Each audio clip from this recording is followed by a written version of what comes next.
मैं आपको बताता हूँ, कांग्रेस को पहले पूछा आज क्या, आपको पूछना चाहिए था भाई।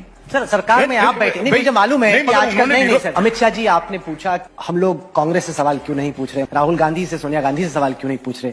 सर देश की जनता ने आपको चुना है सरकार चलाने के लिए, जो सत्ता में बैठता है सवाल उससे पूछे जाते हैं। मोदी सरकार का बीजेपी का वायदा था कि भारत की अर्थव्यवस्था 10% की जीडीपी ग्रोथ रेट आप डिलीवर करेंगे, जो आपका प्रॉमिस था और जो डिलीवरी है उसमें इतना बड़ा गैप क्यों।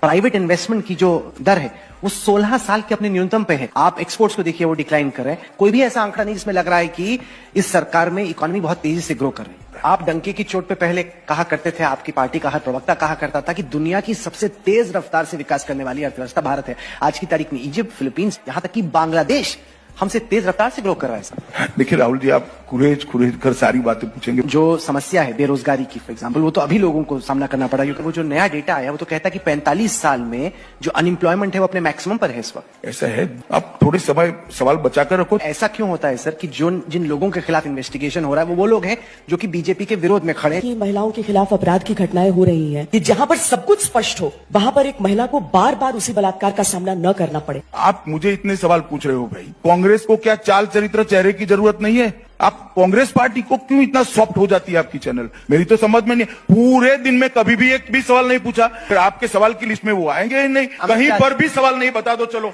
मैं मेरी बात वापस लेने के लिए तैयार, या तो आप फिर स्वीकार कर लो। नहीं, मैं बताता हूं ना, देश की जनता आपसे उम्मीद रखती है, इसलिए आपको देश की जनता हमसे, पार्टी विद द डिफरेंस आप हैं, इसलिए सवाल आपसे पूछे जाएंगे कि आप भी कांग्रेस से कड़े सवाल